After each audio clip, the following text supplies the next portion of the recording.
One, two, three, four. What's up, everyone, and welcome back to school. But don't worry, everything is cool. I'm your host, Jalissa, and of course, I am here with the boys, Steve and Brandon. Say what's up, you guys. What's up? What's up? Wow. Bro, it's the 40th episode. You messed it up. No. Okay, I'm sorry. For the 40th time. For the 40th time, the time we needed to get it right the most. I thought because it's like spooky season, bro. You didn't even tell me. Did I scare you? Am I scaring you? You did scare him. You did scare me. Yeah, it's alright. It's because everybody deserves a good scare in spooky season, bro. It's October. How's everybody doing? Julie, I see you came in the holiday spirit, and I'm wearing my Halloween shirt. And Brandon looks like a gremlin today. It's because I'm the monster. You're representing that the real monster is humans. That's Yeah. deep, bro. It's human. That's deep. I actually fuck with it. Yeah. Bruh. What does your shirt say? Quicksilver. Wow. Also, you're Quicksilver. Yeah. Oh, now I get it. Mhm. But you didn't dye your hair green. I mean, gray. Green. Oh, he's before you got your powers? Yeah. He's the cameo? Before I came out as.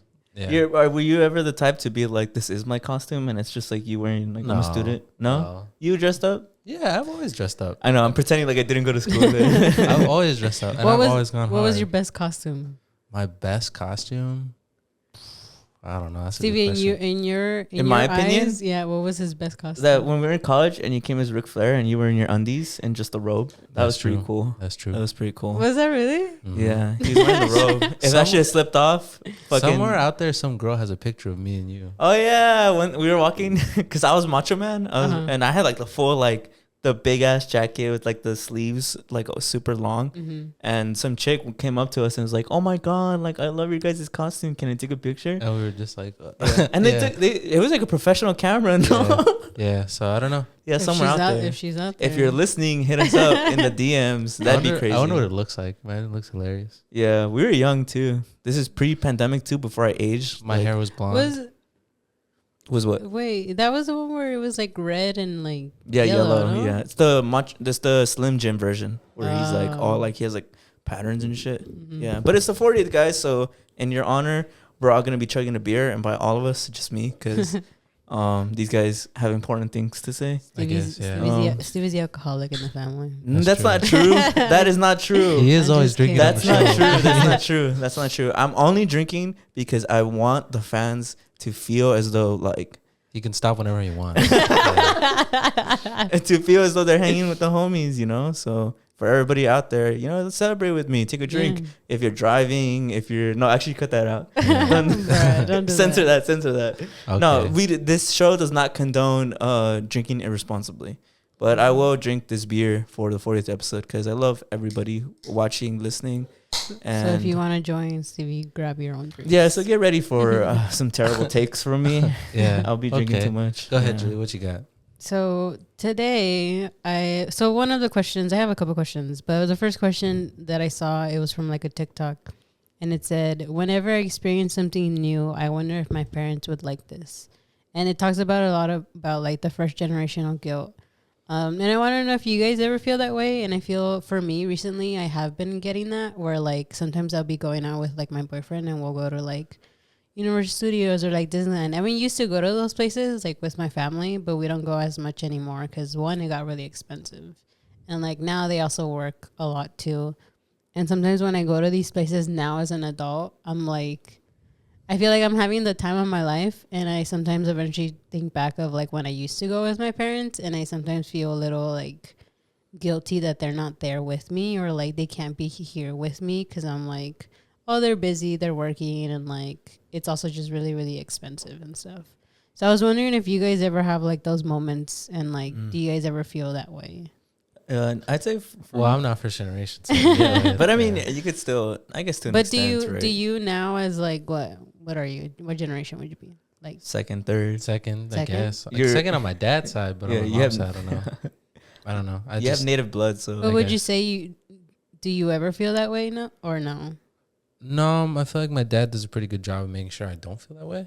Yeah. He's always telling me how he's envious of my life. Like he wishes that he had all my opportunities and privileges and all that stuff. And he's always saying like, you know, if you want to do nothing, do nothing. If you want to do whatever you want, do whatever you want. Cause like, He was like, you should take advantage of it. He's like, I couldn't. If I could, I would have, you know? Yeah. So my opinion is I think it's natural to probably feel bad, but I also feel like if people's parents were also in your position, they'd probably do the same thing. So I think you should take advantage of those privileges, you know? Mm-hmm. Yeah, because I imagine even for people in your position who like their dad tells them that, it still kind of gets to them because I mean they imagine like, damn, my dad's like wishes he was me.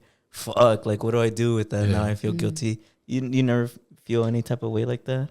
I just feel like I respect them so much that I feel like I have to listen, you know? I feel like because he's so much older than me, I feel like it's kind of like, I don't know. I feel like whenever I do feel like doubting it, it's kind of like, but I mean, what do I know? You know, he's in my life 3 times over. So like, you honor his wishes in a way. yeah, I try to. At least.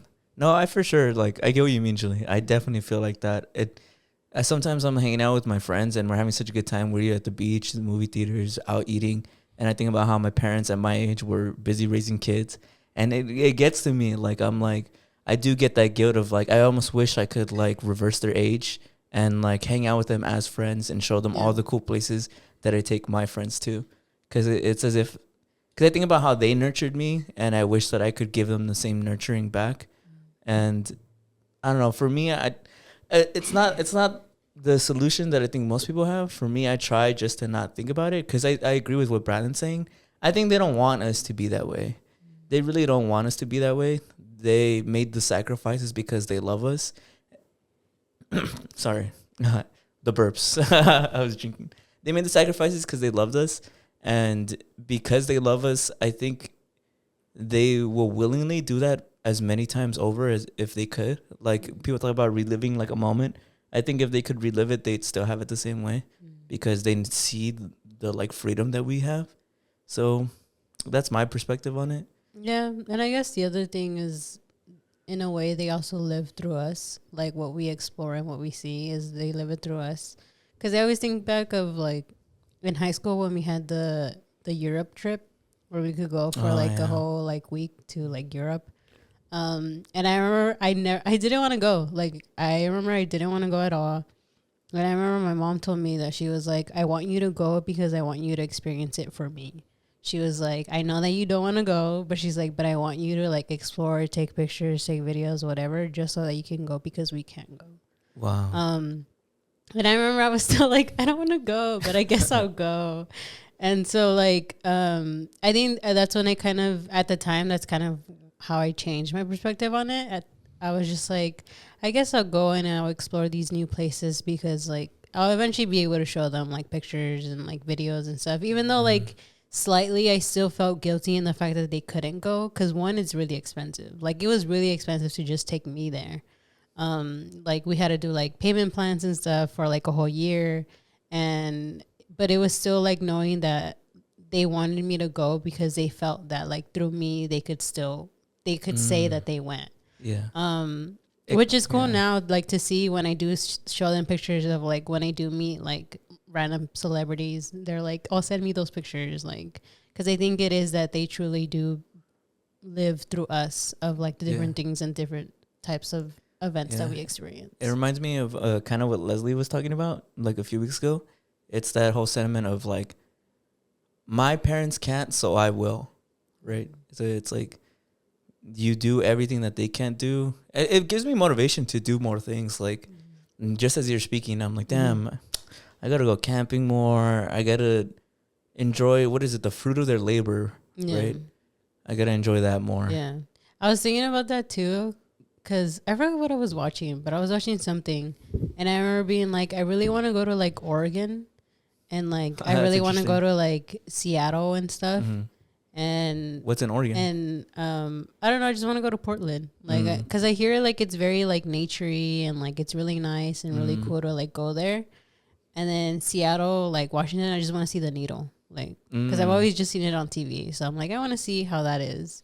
And to me, I was thinking, like, I wonder how, like, different it is from California. Because I've just been so used to just, like, exploring California where I'm like, I wonder how it is going to a different state. And if in my mind, I can feel that I'm in a different state. Like, if I'm not still, like, I'm still in California. Like, we're just going, like, more up north. Like, So I'm always just curious as to like that. Like if I would know and I would feel that I'm not in California anymore. And I've been really wanting to like do that. Cause sometimes when I was in Mexico, I remember I would be like walking and I'm like, that's crazy. I'm in Mexico. Like I'm in a whole other country. Like I would have like these weird like realizations of like, I'm not in California anymore. You could feel the spiritual pressure change. Have you heard of that when people come to LA and are like, oh yeah, we talked about that before, right? The what? The spiritual pressure changing in LA. No, isn't it that it has like a dark aura or some shit like that? Yeah, but it's like I've seen people say that they arrive to LA and they're like, I feel this spiritual pressure coming from somebody here. That they're like, they feel they're drawing out negative and malice onto them. Yeah. And I don't know, as somebody who's lived here my whole life, it just, I don't know, it's just chill. It feels like any other place. I don't know. People hate on LA like so crazy. They gotta bring it to that point, bro. I don't know. I just think that a lot of people who come to LA, like I don't know a percentage. What would you say? Maybe like 80% of the people who come here, like have like an intention of like where they want to get into a business. Yeah. You know what I mean? And the businesses they want to get into are kind of scummy. You know what I mean? Yeah. I guess it's that. Because, I mean, I feel like people come here in a way. There are people who come here like just because it's nice. Like, you know, there's nice weather and the beaches are right there. True. But in my opinion, I feel like most of the transplants are like they're trying to get into like social media or like acting music or something like that. And those businesses are just really like, they're really scummy. Yeah. So I feel like that's more what they're picking up on because I feel like it's just a bad work environment. Yeah. Why do you guys think they're like scummy? Go ahead, Julie. No, because I was going to say, like, when people go to Hollywood and stuff, and it's, like, all, like, dirty and, like, it's not what you see on TV. Yeah. And I feel like just people come with a very high expectation that when they see it, it's kind of like... it's Angel's Paradise. Yeah. The city of heaven. Yeah. Angels. And it's like, we have so many problems here. And I just think it's also, like, within those industries, I think it's just also really hard to get into. So once you like don't get into them as easily as you thought you would, that's when you start having like a negative perspective on everything, and you're like, bro, they fucking suck. Like they don't want to like hire me. Yeah. Like what's their problem? Like I don't know. I just assume that that's the way it is. Like it's kind of like when you get a no from like a job or like somebody just says no to you and you automatically like have the negative thought of them already. Like, fuck them. Because I've seen some actors like who are like really famous actors like the De Niro's and shit like that who talk about how like they had to go to like thousands of auditions and it was constantly no. So I feel like you probably come here thinking like I just need one. Yeah. Like I just need one. Like and the first one I get I'll probably knock it out of the park. Yeah. And that doesn't happen. You know? Well, and I think that's where the hate comes from, like especially more from Nepo babies. Yeah. Where they're like, oh, because like your family is like they're already in the industry and that's how you got in. I mean, there's like good and bad to that, but it's just like I think that's where more of the hate starts coming from, where it's like because of other people who are not from here. They're like, oh, like this is how you got it. Like they start to invalidate the way you got there. Yeah. Because like they're not getting there. And I think that's where like all the negative just like starts overall. I always think that's interesting because in a weird way, everybody would prefer if their kids were Nepo babies. Like everybody hates on Nepo babies, but I think a lot of people actually would become Nepo babies. Like think about it, and for anybody out there who in a business you want to succeed in, if you then succeed in that business and you think about all the hard work you had to do, and then you have kids and they want to be in the same business, you'd obviously be like, yeah, I could get you in. Like I could tell you these guys. I think that's true, but I also think a lot of the hate comes from like a lack of transparency. Like I feel like there are, I guess, Nepo babies or people who are like, you get the idea from them like, oh, they're just like me. Like they started like from nothing and they became something. And there are people like that who exist, right? That they slept in their car and did something. But there's also, I'd argue, like 90% more who are like, oh, the son of a famous producer. Because in Ariana Grande, she's like the son of like, the daughter of like. They were both lawyers, I think, right? Yeah, someone's like with tons of money. So it's like, it's kind of like that thing with the Kardashians, right? Where it's like, it's not that they have a specific problem with them. It's just that they're not really transparent with all the work they get done. So when they're always like kind of like, oh, you too can look like me. It's kind of like you're leaving out the part where you spent millions on your body, you know, shit like that. You know what I mean? Because it's and it's all related to the LA scene too. I think it's just the LA is like the city of broken dreams people come here. Well, because everybody's trying to do something. I feel like I don't know anybody who isn't trying to kind of do something. Yeah. Like, I mean, even we're doing the podcast. There's people True. trying to be models, photographers, actors, songwriters, producers. I feel like that's kind of just like the vibe around here. Yeah. So I think people kind of associate that with the entire city. Yeah. Which isn't all that fair, I think, but it is what it is. Yeah, we have blue collar. I work a blue collar job. I got a regular person job. I still work at a movie theater, which is I guess still LA, right? Yeah, but I worked at I don't know where I worked at. you don't want to say on camp. No disclosure. I worked. I was a camp counselor, and then Camp counselor, like in Friday 13, like the spooky don't say season. that. Don't You were say actually a that. camp counselor? Hey, But it wasn't like at a camp. It was like at a facility. It was at a YMCA. Hey campers. I thought Hey that- campers. Hey, campers, did you wear the whole like suit and everything? No, I had a shirt that said like summer camp YMCA. I forgot what year it was, but it was like it was like a bright orange shirt. Wow, save it, bro. It's gonna be vintage one day. I know. 100 I years from didn't now. have it somewhere in my closet, That's cool. but yeah, I used to take care of just little kids. Do you have any scary stories to tell to our viewers for spooky season? It was at a gym. It was at a gym. So doesn't mean it can't be scary. I mean, the Did you scary sense- part was when the roof like leaked and And there's giant blood? and a giant hole just like It's more like practical. Or the plumbing. Yeah, the It was slime? at an old hotel. Oh, that's cool. A 'Cause the wa- haunted old Oh hotel. my god! Yeah. Wow. We would go into the pool and it was like weirdly like eerie. Which and YMCA? it was like jelly, like blood. Hmm? Which YMCA? Glendale. Hey, you guys can't give away locations. I don't work What do there you mean? anymore. She doesn't work there anymore. I No, don't I'm go just there. kidding. I'm just kidding. I was only there for like one summer and then I went back to San Francisco. That's cool. Very Because cool. somebody got murdered. Yeah, somebody got murdered. I'm trying to the- make it spooky, the bro. plumbing, like collapsed on them. Honestly, but the building was interesting. Well, because it's like it was like one side is a gym and then the other side is the old hotel. So it's like right across from each other. Haunted old hotel. Haunted. Interesting. Stevie's trying to theme it so hard. I know. I want this to be a spooky season episode. Talking about spooky things. No, I'm just kidding. All right, go ahead. Jimmy. What else did you bring? So the other part that I had was I've been seeing like TikToks about it, and so I was like, I wanna know what you guys think. So getting into a relationship and having the fear of missing out. So basically, what they were saying is just that like a lot of people have this fear about like getting into a relationship, and yeah, it's nice, and they meet like this really great person, but they fear that once they get into this relationship, they'll miss out on meeting somebody else who's better. Or like doing things that you can't do once you're in a relationship, I guess. Yeah, that's tough.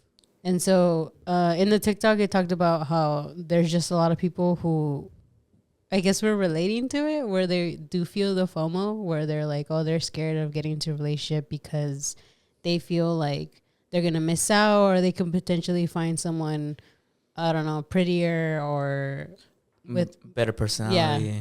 Like with all that stuff. And they were just saying that a lot of, I guess, this generation is kind of like falling into that. I think it's just because social media. Because like you're on TikTok, you're like, wow, there's another model right there. Like, you know? Like the different exposures now. Well, that we I have. just think it's like options, right? You know? There's apps now, you can just swipe and there's like a trillion options, you know? Yeah. But I don't know. I feel like there's, no matter what you do, there's always going to be someone prettier. There's always going to be someone who's cooler. Like, you know, there's just always going to be something better. Something to make you unhappy until you love yours. But yeah, I think, it's, genuinely, I think the grass is greener where you water it, you know? It's not really greener on the other side. I feel like it's always just going to be like that. So I feel like. And I think it also goes both ways. It's contradictory because I think you could say like, oh, I'm missing out on something great if I get with this person. Well, you're also missing out on something great if you do get with, if you don't get with that person. Yeah. Because no, it could be fucking amazing. I don't know. It's weird because it's like begging for perfection when everybody's an imperfect person. Because I agree with you. Like the grass is greener where you water it. There was a quote, right, that I don't know who said it. Like a philosopher said it. It's like, I don't think soulmates exist, but if they do exist, you don't find them, you make them. So saying that whoever you end up being with, you guys can work together to make each other your guys' soulmate, right? That's from The Good Place. I watched that show. Oh, really? Mm-hmm. Was it Oh, good? is it really? Yeah, it's good.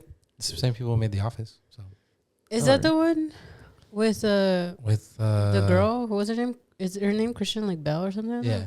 Right. Oh yeah, I've Okay. seen it. We were talking about that show. Yeah. No? Yeah. I've like heard about it. I've been wanting to watch it, even though I know like kind of what happens. But I'm curious to see how they like wrote it.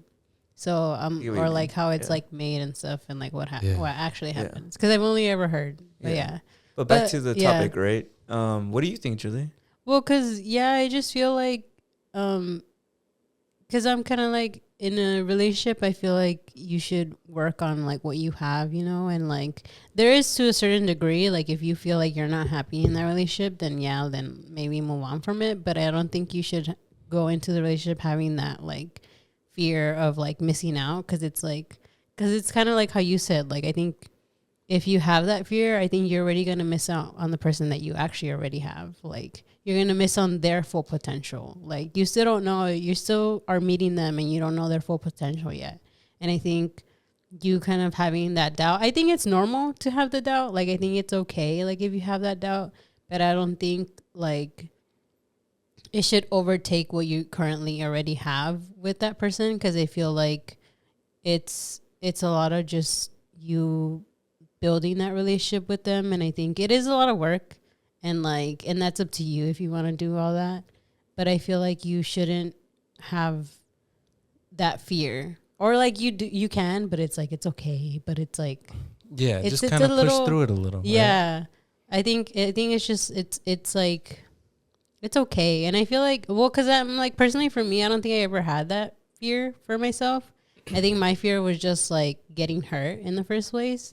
I think it was just like me getting into a relationship was me just more getting hurt, or like me having the fear of getting hurt in the relationship. Because I remember when I went through the breakup and like how hurt I was after it happened. That was more my fear. My fear wasn't that like, oh, maybe I'll meet someone better or someone a lot more handsome or whatever. I don't think I really ever had that feeling. But to see that like people do have that is just like interesting. Does it hurt you? Like, a little bit, because I'm like, does everyone have that? Because I could hear it, and I feel like I kind of hear it in the way you're talking about it. I could tell you genuinely didn't think of like that people feel that way. Yeah, right? like I didn't know that people had, I guess, that fear of like missing out on someone else, which makes me a little more, I don't know, insecure at this moment, where I was like, well, because I don't know, I feel like I've heard it more from guys. I was gonna say, girls. Is it a gender thing? And that's why, like, I don't know. As I was doing the research, I was like, was it guys or girls? I think it was a guy who said it. That he's like, he's with this like more like beautiful girl, and like she treats him really well, and like all these things, but he feels like he could potentially like meet someone else who's prettier or something. So he's like. So he's in this doubt of whether he should stay in the relationship or like if staying in a relationship is a little more lame. Because like he could potentially find something better with his life. I have things to say. Go ahead. So in my head, I was like, I don't know. I just kept thinking of like, I'm just like You were like, I feel like you miss. I feel like you just miss more in the potential of like who you have, like because then eventually it does become where I don't know. I guess in men where they're like, oh, the one that got away, right? It's like you realize her potential once you went out there and you didn't find anyone, and it's like, well, at that point, like it's too late to go back. Because I don't know, depending on the person if they want to take you back. But I'm like, for me, I would be like, no, like if you didn't see my potential, then pissed? like, I'd be pissed. I'd be pissed, bro.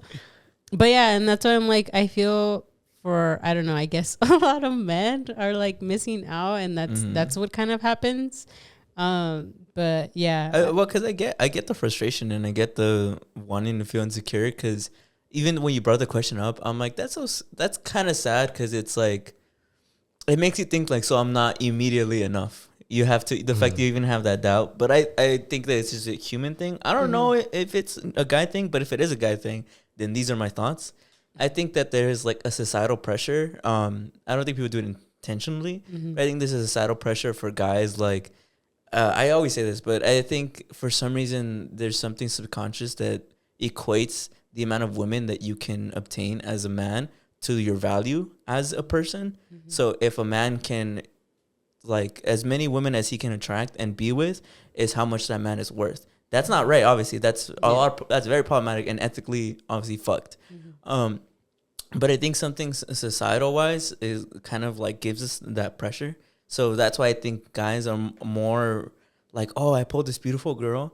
What if I can pull an even more beautiful girl? What if it's not about their potential? It's about my potential. Yeah. What if I don't figure out my own potential and I could be with like this beautiful babe who's into all these things that I'm into? And I think that's like it's one of those things where I think it's like a dream that's fake. Like I think people believe in it and people believe that that's like possible. That, but I think that it's wrong. And that's why you see a lot of loneliness in guys, because they put away genuine connection and they put it away as like it's this game, like my gamer score. Like, oh, I scored this beautiful chick. Like, like now let me see if I can get even better at it and score somebody else. So I think that's what my immediate thought is. I don't think it's anything healthy. I think it's a dream that people try to sell to you that isn't real. Like most dreams, like the people say the American dream is. Not to compare the American dream and having a lot of girls, but you get what I'm saying, right? Yeah, I get what you mean. Yeah, I think it's a lot of things too. I agree with that. I feel like there's also that idea of like, oh, my person, my soulmate, you know. But I feel like that's also kind of like, what's the word? Not loaded, but like, I feel like if you genuinely believe in soulmates and genuinely believe in like, I'm gonna find the person that's for me, then it's gonna find you. Like, you know what I mean? Like, if that's really your belief, then you're chilling. Like, you'll meet them eventually. It doesn't matter. It's out of your hands, you know? But I think people have that, like, notion of, like, but there's someone better for me. There's someone who's into everything I'm into. I don't have to compromise. I don't have to do this. We're just perfectly, you know, two halves of the same whole. Yeah. And I think because of, like, you know, shit on your phone, you know, you see people on social media, you see people who like, oh, this person is prettier. And look, they looks like they're into what I'm into. Why can't I have someone like that? You know what I mean? But I feel like there's always a cost to something. Like they might be into some of the things you're into and they might be pretty or whatever, but there might be something else that you didn't even know about. I just don't think there's ever such a thing as like, you're never going to meet someone who's completely perfect, you know? Who's your complete perfect complement. I think you have to just meet somebody who's like willing to work with you. You know what I mean? I just don't think people want to like work. Like, you know? Beautifully said, bro. Beautifully said. Do you think then that as men, do you think they settle? Do men settle? Settle down, and like have a settle family? and like if they're like, oh, like I don't think I'm gonna find anything else, so I'll just settle with this one. I think that happens, but I wouldn't say that's every guy. Yeah, I wouldn't say that's like specifically a guy thing. Yeah, I wouldn't say that's like a thing that happens. Yeah, but I guess for me, I'm also like with that whole like, oh, the grass is greener on the other side. I'm also thinking about how like, what if you don't meet someone else? What if this was your opportunity? Yeah. You're gonna throw away an opportunity? I just feel like if an opportunity presents itself to you, you should try it. You know what I mean? If it fucks up, then it fucks up, you know? But at least you rest at night knowing like, well, at least I had the balls to play that hand, you know? I feel like if you're constantly like, nah, I could do better. I can know better. To me, that just seems more like kind of a cop-out, like being scared to play a hand. Because I feel like you're just never going to be in a position where it's like, it's suddenly like, oh, okay, the stars aligned, I'm ready. Yeah. I feel like no matter what position you're in, you're going to have to take the gamble of like, might fuck this up. This might not be my person, but that's part of the deal, you know? Yeah. Or it might be my person. And then you're like, wow, I won. Yeah. Maybe sometimes even having the doubt is your sign that this is the one, you know? Yeah. Because interesting. I don't know. I feel like sometimes I think that could be it. I think it just goes back to the fear of like, commitment. This is it. Yeah. Like the fear of like, like commitment and settling. And you're like, fuck, like, am I ready for that? And I think a lot of just people go through that where, and then that's where like the doubt comes from. Yeah. I would assume so, you know? I just feel like I get being scared to walk a path, but I feel like I feel like you just got to learn to walk it anyways. Like, you know, I feel like that's part of life. Like, you know, sometimes you walk it and it goes good. Sometimes you walk it and it goes bad, but that's necessary. I feel like you can't be too scared to make no moves. You can't just do nothing. You have to do something, you know? Yeah. I always feel like it's better to be like, okay, I did it, instead of being in like the what if, you know? Yeah. And being like, oh, what if it would have worked out, you know? Yeah. Like, I think it's more to just take the risk and see how far it goes. And as long as, like, in the end, you're like, I tried it, you know? I tried it. Yeah, that's why people say that, like, situationships and, like, when you don't get with somebody, that heartbreak almost hurts more than when you just naturally break up with somebody. Because when you were with somebody, you understood that it just wasn't going to work out. But with, like, situationships and I guess, like, romances that never actually like fully take off, you're always left with the what if. And so that hurts a lot, because for all you know, it could have been even better.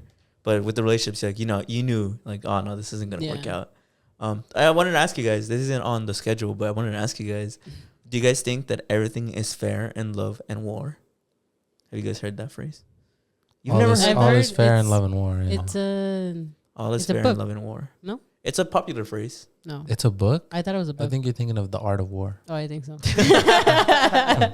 You're funny, Julie. You're funny. You've never heard of all is fair in love No, and war? I've heard of it. You know what it means? But what does it right? mean? It basically just means that, like, There's no rules there's no rules in when love. it comes to love, and there's no rules when it comes to war. Yeah, so let's say you know how you have a boyfriend? Let's say somebody was in love with your boyfriend. They're technically allowed to do whatever they want to try to pursue your boyfriend, because all is fair in love and war.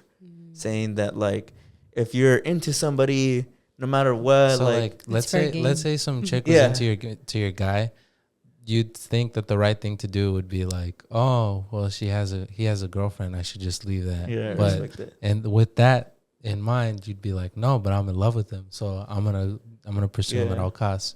Fuck his girl, you know?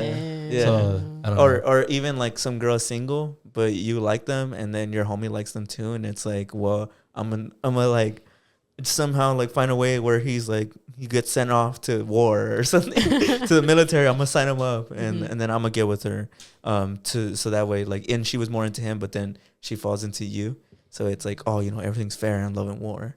You know, so it's reasonable, I guess. I don't know if I agree, but I feel like people act that way. I feel like that's like the most common way people act.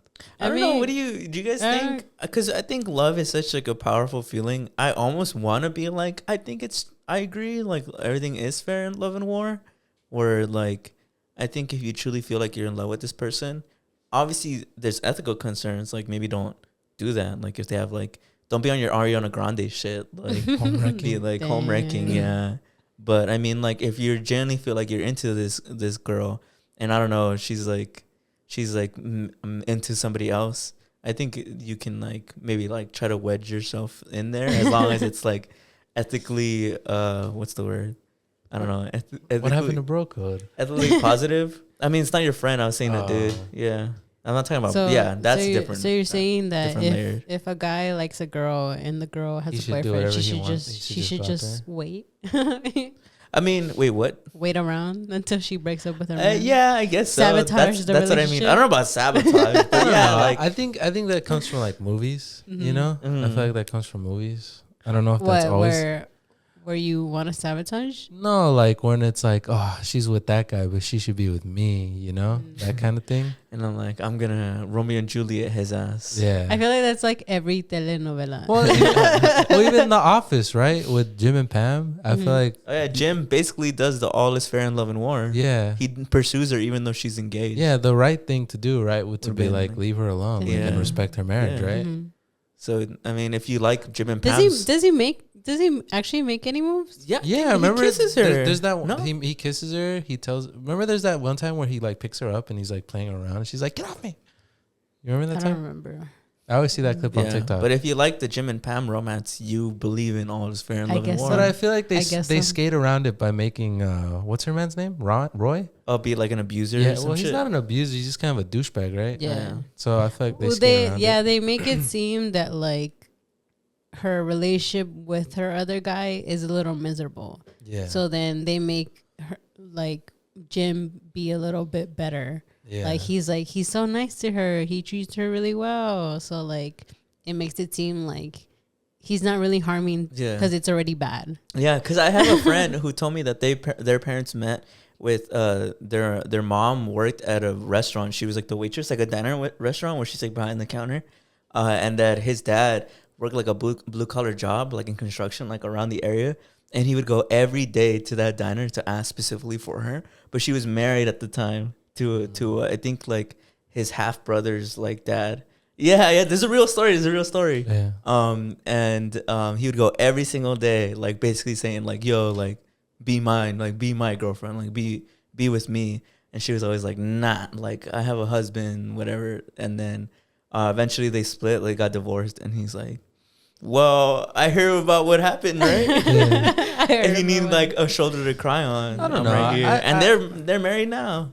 I don't know. I feel like I'm not always convinced, but I want to be convinced that I feel like it'll all work out. Like, you know, In a relationship. I just think. What did you just say? Everything's cool. Everything's I just think that I don't know. Like I said, I don't know that I'm always convinced, but I want to believe that you always end up in the right spot if you do the right thing. If you try your best, you do the right thing, you put your best foot forward, that you'll end up where you need to be.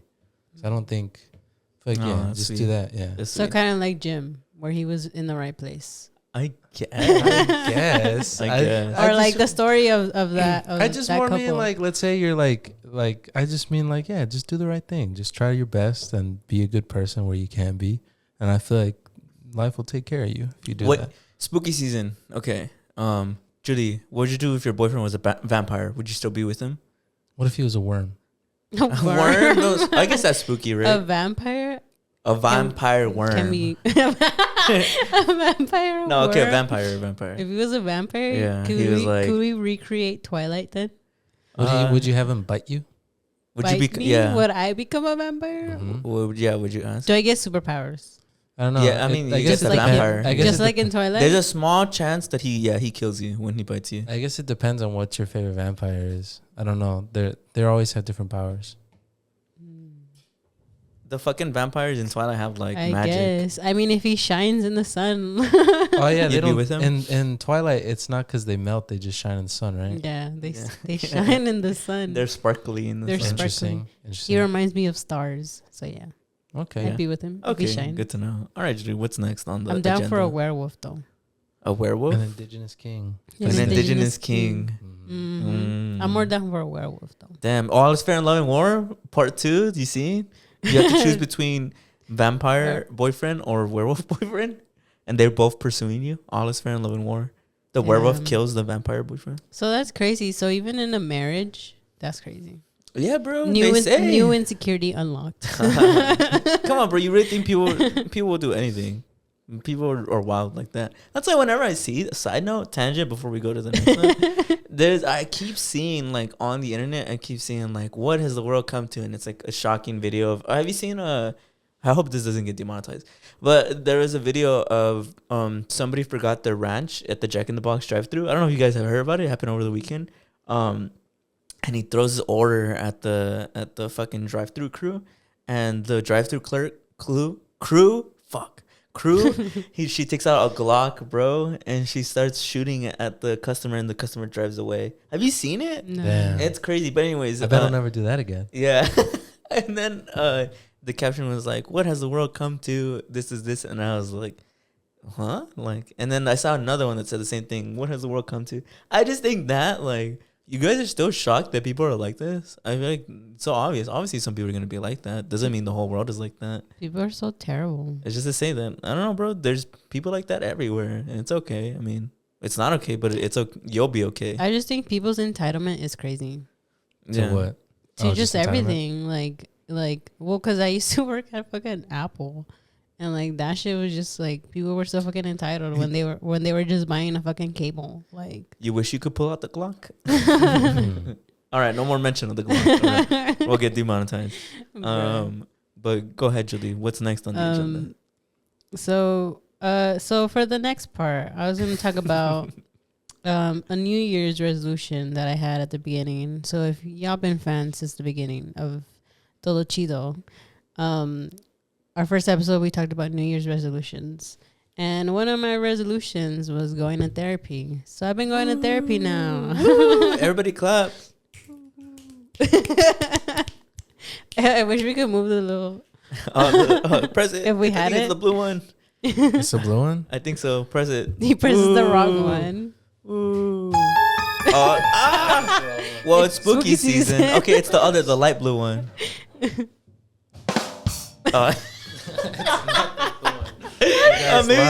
Maybe I'm not pressing anymore. One more. The yellow one. I can't reach No, I think the pink. I can't do the reach pink. past Do the pink. No, the bottom one. that's the magical one. Oh no.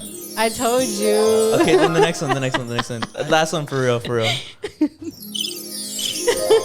No, you press both of them. Okay, It was the yellow one. Imagine those were claps. Damn, that one's going Now on you for a gotta press minute. it. Oh. It's over. No. That one was long. That shit was funny. I've been going to therapy. What a good joke. But you were saying, Julie, I'm sorry. No, yeah. So I've been going to therapy. I actually started going since July. So it's been Since July. Julie? since No? July. No, I like it. I like crickets. It was the green one. It was the blue one. It was the light blue one. It's too late. I'll get you a stick. So Yeah. I know. We should get you a stick. What the fuck have we been doing? I can press him. We could actually probably move it. Anyways, all right. No, yeah. But yeah, since we were talking about the previous questions, I just kept thinking about my last session. So my last session actually went pretty good. I think these last few like sessions that I've had, usually like I'll talk about like my feelings and like what I have going on. But this last session, just because these past few weeks I have been kind of going through it, just through like personal stuff, mostly work related and a little bit of personal stuff. And so like I had told her that like, bro, I'm going through it. Like I'm really going through it. And like, the way my sessions would happen is at first I would do them every week. And then now my sessions are every 2 weeks. And so basically like these whole past 2 weeks before like my other session, like I was really, going through a lot. And so I told her that I felt like, and I'm going to share a little bit of like what I learned. So, I came out really positive out of that one, this last session, because I told her that like previously a lot of like my past has been like kind of coming back, and it's been like not haunting me, but it's just been like, it's been affecting me a lot of like just hearing stuff from my past, and like just things have been like coming up that have felt very strange. And so I told her that I felt like, I don't know if this is kind of like the world telling me that like I should face them, or like if I should dip a little bit more back into my past and stuff. And what she told me was that like, again, it's more of like I give power to things. Like I give power to these negative thoughts, to these negative feelings, and like I give things meaning. So if something means that like this is like the world testing me, then that's what it's gonna mean, because I gave it that meaning. But she's like, but if you don't want it to be that meaning, like it doesn't have to be. It just has to be like, oh, somebody from your past just wants to talk to you, and that's it. Like, you know, there's just past relationships that just happen to come back, and that's completely normal. And I remember feeling that like when she was saying that, I remember thinking that I've had friends who have actually always told me that, where they're like, you know, like you give power to what people say to you. Like you either let it affect you, or you let it like just brush it off, kind of thing. And to kind of just hear it from her, I feel like it was really like a lot more powerful, where like I took it, and I think that's why I came out of my session a lot more positive, because I was like, I think I do give like a lot of things meaning. And I think because I've always been stuck in such a negative mindset that like if something is happening that I don't like, it stays negative. So after that, I kind of did like face my fears, and like I did it, and like nothing happened. Like there wasn't any like negative thought to it. There was like no negative like meaning to it. And so, yeah, so I was like, therapy has been going pretty great. Wow. And so, I don't know. I feel like I've been like learning a lot, and like, I mean, you guys saw me with my first few sessions. I was pretty emotional. Like I was pretty much going through it because I was being a lot more open with like my emotions and stuff.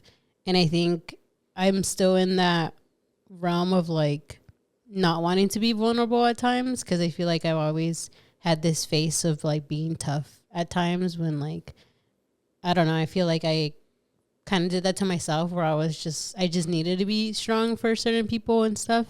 And so now, like, I feel like since I've gone, I feel like I've been like super emotional, which is still like strange to me. Like, it's still a little more like out of the norm for me, but it's been good. And I would recommend, if you want to go, you should take the leap of it. I mean, for me, my own personal stuff, like I said that in January, and then I finally looked up stuff, and I think I always had like the homepage. So I went through. It's called Latinx Therapy. So I found it through like my other friends posting it on social media. And from there I like looked it up, and it just gives you like you could put in like where you want to, so where you live, like your zip code. And then from there you also have the options of filtering like if you have insurance. So I have my own healthcare insurance. So I looked it up to who can work with me. And then it gave me 3 options, but they were all really far. Some of them are like in Downey or West Covina, and we're in LA, so like it's pretty far.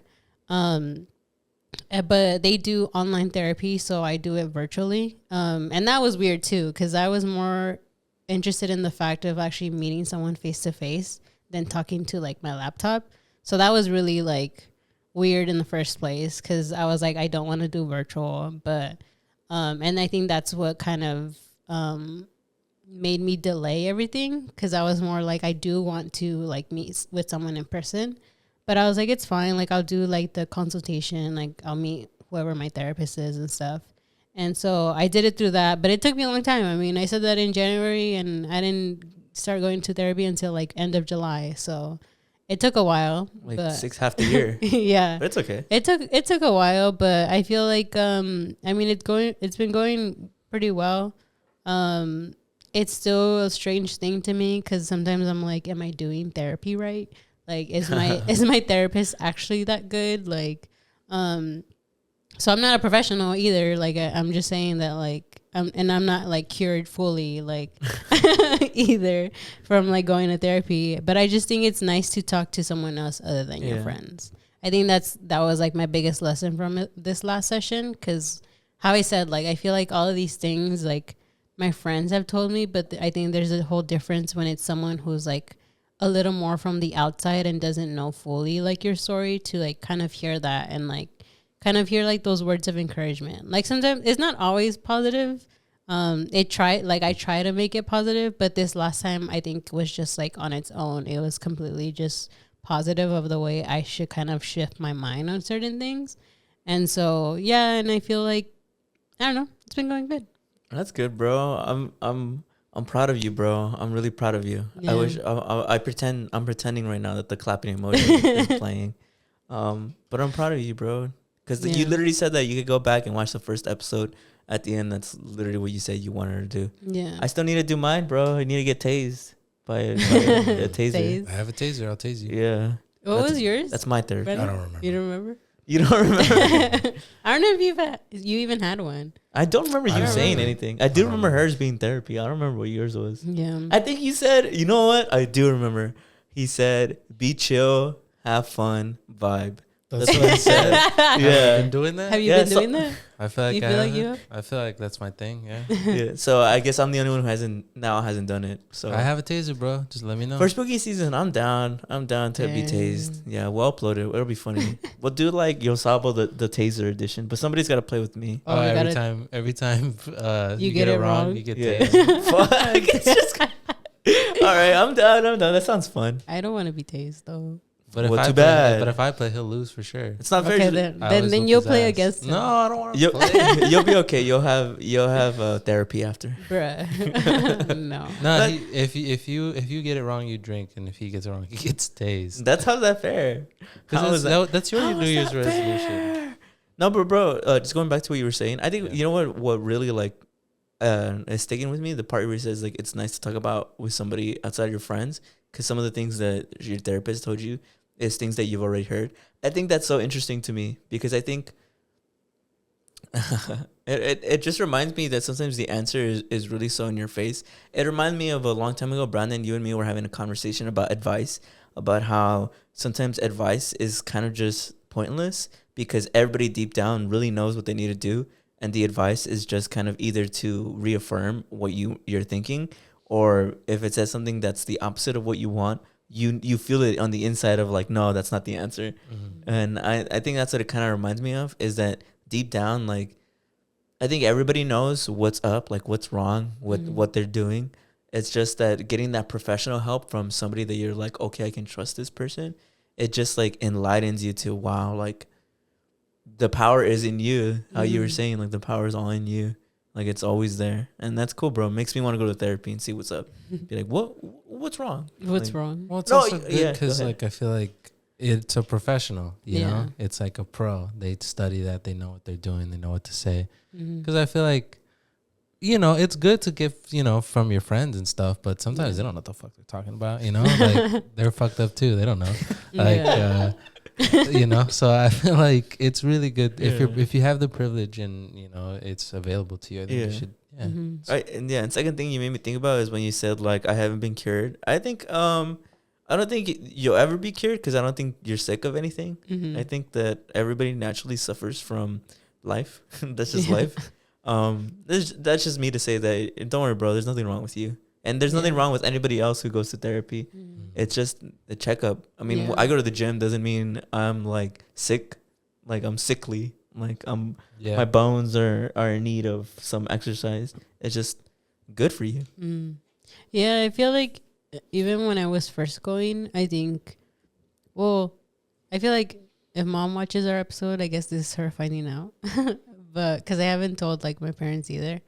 But I remember thinking when I would go, I still had that like, I weirdly had that thing in my mind that I felt like something was wrong, like going to therapy. And I think that's why I was so uncomfortable with going.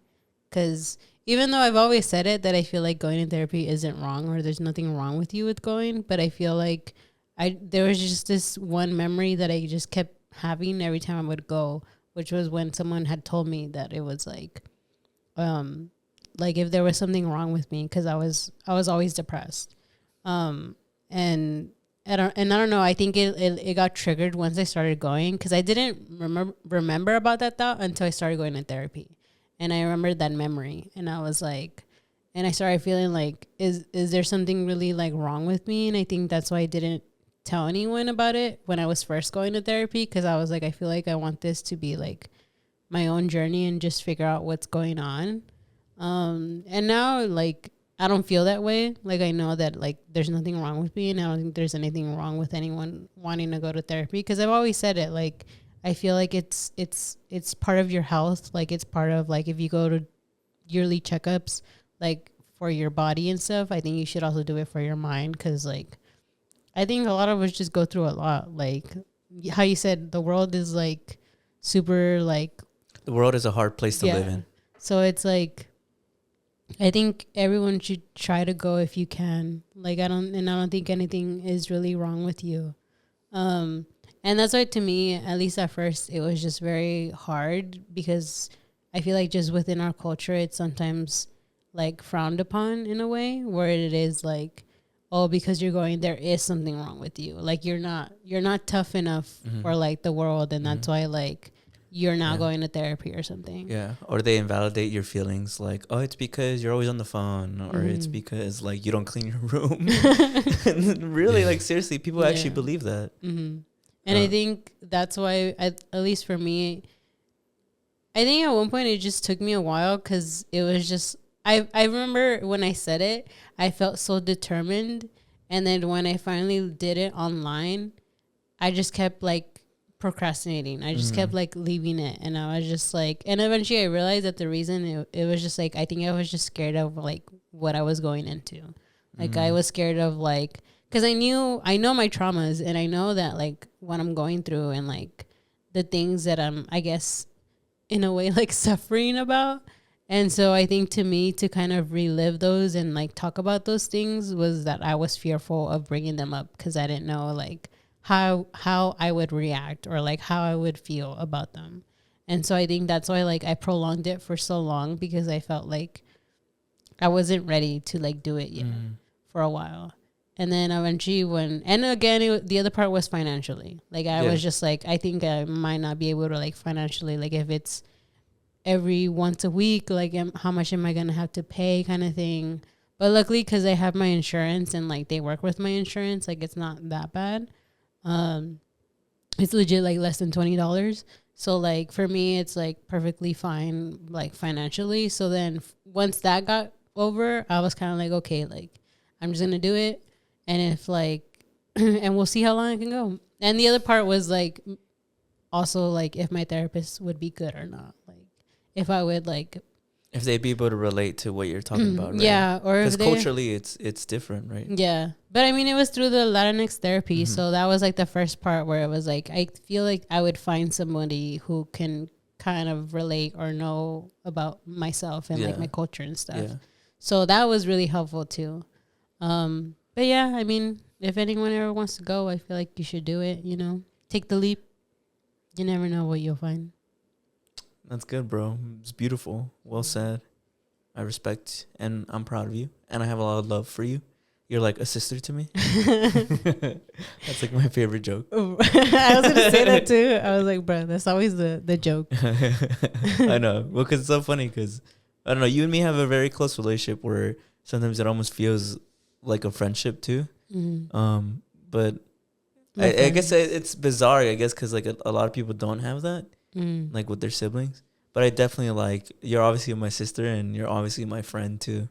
And I think those are both beautiful things. Because I know sometimes people think about like the family is deeper than like a friendship.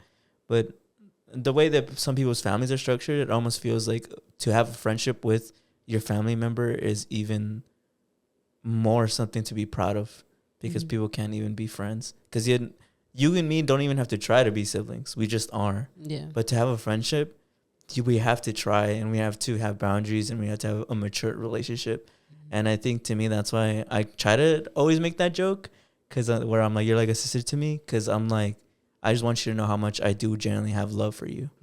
Because to me, a friendship is showing you... A friendship is my way of showing you that you and me are deeper than blood. Yeah. We're just that cool with each other. Yeah. And Brandon, this guy over here, you're like a brother to me. You're almost there. I'm just kidding. One more year, maybe. One more year. It's only been 19 years. It needs to hit the 20-year mark. That's wild. I'm just kidding. It's the spooky season. I'm scaring him. He's scaring me emotionally. He's emotionally traumatized. I'm emotionally scared. That's the emotional boo. I'm boo. Dead. Did I scare you? See, there's deeper meanings to jokes, bro. There is deeper meanings to jokes. Is there? At least to my jokes. Is everyone not like that? Go ahead, Julie. What's next on the agenda? Right. So to up it a little bit. So on this show, if you guys don't know, we love King Taco, bro. I love King Taco, bro. Bro, I still keep hearing slander about King Taco. From who? They crucified Jesus Christ, so. Yeah. If there was only one perfect guy in the world, and you know what we did to him? We crucified him. And you know what that means? I feel like if you're not getting hate, then you're doing something wrong. To me, the hate means you're the GOAT. Bro, King Taco, like, I literally eat it after everything, like a gym sesh, which is bad. But it's protein. I eat it whether I'm happy, I eat it whether I'm sad, whether I'm by myself, I eat it whether I'm with my family, I eat it with my friends. I do it. honestly, yeah, it's probably my favorite comfort food. Like if I'm ever like, man, just need some King Taco. Yeah, that one time we had a bad shrimp trip. I always want to call it something like the infamous King Taco like after the end of the world. Yeah, like the Last Supper. But it's also good after a good time. Like after, it's just always good. I don't know. It's personally never disappointed me. Yeah, I personally take offense, especially because knowing the historical context of King Taco, how it was the first taco truck in the United States, and how it's the father of tacos in Los Angeles. Yeah, I feel like it's almost disrespectful to not like them. Yeah, I feel like you can not like them, but you have to give them respect. You know, for that to be walking around and being like, oh, they're whatever. You know, it's kind of like it's almost like you're disrespecting a whole city. Yeah. I almost take it as far as you're disrespecting the culture of street food. Well, because the first one is in Cypress Park. Shout out to Cypress Park. Shout out to Cypress Park. I love that place. The first one was started there, and like that's where his business happened, and like it all bloomed from there. And I don't know. I feel like there's just a lot of history, and that's like specifically like L.A. Like that's like that's what do they call it? Like a historic like thing. Landmark. Like yeah. to LA. A historical landmark. Yeah. Because it's he was also like the pioneer of like tacos. So another like fun fact about it is that there's a brother restaurant to King Taco. Is there really? Yeah. So there's a restaurant called El Taurino, which is run by Raul's younger brother, Adolfo Martinez. So that one is in Pico Union, so it blends a little bit into Koreatown, but it's mostly claimed Pico Union. So basically I was reading a whole article about it, and Don Adolfo talks about his brother and like how he basically is the pioneer of tacos, because like back then, I think in like the 1970s, people used to just eat tacos with just the regular big size tortillas. And then, so they both kind of were like, oh, we want to bring like Mexico here, because there wasn't that many like Mexican food dishes here. So then what Raul Martinez did was that he brought the small little like tortillas, and he kind of started making those. And that's how he started making his tacos. Wow. So he used to go to like soccer games, and like he would make and package like tacos. And then that's how he kind of started his business. And then from there, he bought like the ice cream truck, which he converted into a taco truck. And then from there, because business started booming, that's when he bought the place in Cypress Park. And it was more, I think, just where they would like produce like all the meat and stuff, and like all the products. And then from there, he had another, I think, shop in like, I forget what the street was, but he had the second one, which is why they always mix up Cypress and this other one. I can't remember the exact location, but it's on 3rd and something. And so from there, that one was more of just like you would pick it up at the window, and then people would eat like by their cars. So that's like where people would eat on top of their cars and would eat tacos and stuff. And so then from there, that's how business started booming. And then that's when they created a lot more here and in the IE. Wow. And so, so then, so there is a brother restaurant that is run by his younger brother, Adolfo Martinez. And I was reading an article that was on latacos.com. And so Don Adolfo says about his brother, my brother was a great man. He could do anything. In his lifetime, he learned to do everything. There was never any bad blood between us. He was a great brother to me. Because people say that supposedly there's bad blood between them. There's beef. Ironic. That's what I said in the article, so I'm quoting the article. That wasn't my joke. But yeah, I found out about it because I don't know if you guys remember on my story, I did the Mickey with the sope and like the 2 salsas. Oh yeah. And so I had posted that, and one of my friends was like, is that King Taco or El Taurino? I think that's how you say it. And I was like, oh, it's King Taco. And he's like, oh, like El Taurino, I think, is like a sister restaurant. And I was like, what? I didn't know that. And so I looked into it, and yeah, it's run by like his younger brother. So he kind of, and people, say that there's like beef because like, you know, they're like siblings or whatever, or like they have the same food products and stuff. And in the article, Don Adolfo is like, no, like there's no rivalry. He's like, without him, I wouldn't have my own business. So like so basically, my friend was telling me that a lot of their products also say King Taco on them. And they're most known, like their specialty is their barbacoa. Interesting. Yeah. So I was like, wow, I didn't know that. And so then after that, when he told me, because a lot of people also say like their tostadas are pretty good. So I was like, I'm really down to go check it out if it's really like King Taco, you know? Bro, I'm fucking down. I'm down. I'm hella down. That's so shout out to them. You know? It's cool. It reminds me a lot that like the story of King Taco is almost like a story of the Mexican American experience of just like a lot of people coming to this country trying to make a name for themselves, trying to build something for the community, and that's exactly what King Taco is. It's a small business that became a bigger business, and people came here in fruition. It's a sharing of the culture, so it's cool, bro. If anything, you made me fall in love with King Taco even more, bro. Especially because I have a brother. And then Brian's my brother in 1 year's time. Bruh. In like 5 minutes, he changed you to his brother. I know. You see, it's But the yeah. spooky season. But yeah, bro. That's I was cool. like, wow. That's really cool. I had more love for King Taco. Yeah, I'm down to visit, bro. I'm still mad that people always hate on King Taco though. I don't get it. Like I really don't. I've never Yeah. had something that I felt was so objectively good. I feel like, and people are like, "No, I don't like it." I feel like, really? People Yeah. really say it's overrated. I feel like it's. I feel like I don't. I feel like it's perfectly rated. I don't. It's I don't know that really it's rated. overrated. Yeah, overrated. Overrated? I don't know about I overrated. feel like I don't know about overrated. It's Or people say it's like because it's been around for so long that people think it's like it lost. It's like I will say this. A fun fact. No. Fun fact for people who don't know this. I don't know if you remember this. Raul Martinez, who started King Taco, our dad, I knew him. Do you remember that? Really? Yeah, so because... they're related. No. They're related? No, because Raul Martinez, his business was in Cypress Park. My dad also had a business in Cypress Park.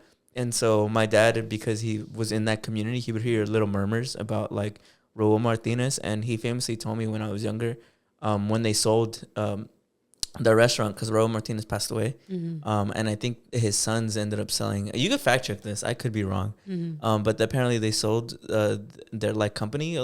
But I mean, people still say it's as authentic. But that's where the hate talk started, or people were saying that like, oh, it's not the same anymore. Do you that know, ever since the brother sold it. Do you know when he died or when they sold it? It was like 2010. 2010. Yeah. Well, then I disagree because I feel like. Since I was a kid. Well, yeah, because there's a King Taco by the school we used to go to, and I remember I used to eat it all the time. I'd get quesadillas, or I'd get I've been eating their King quesadillas Taco, are fire. I haven't had the quesadillas in a minute. And I've been eating it for a minute, so I feel like it's always been good. Bro, they're so Always been pissed to good. go off. I've been been addicted ever since I had one. Bro, I never can like eat enough tacos too. This last time I went, I ate 10 tacos. I ordered 6. I ordered 6. Yeah. I ordered 6 tacos. I finished them and I was like, I'm not satisfied, so I went back and ordered 4 more. Damn. Yeah, and so like, don't ever.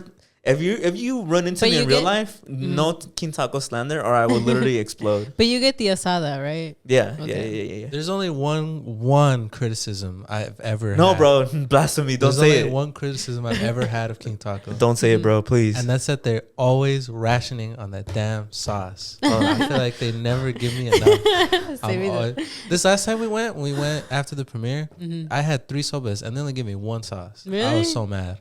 Well, I had maybe. I had to like, you know, I Ration. had to ration. Oh, you had to shake a cup. Yeah, I had to like.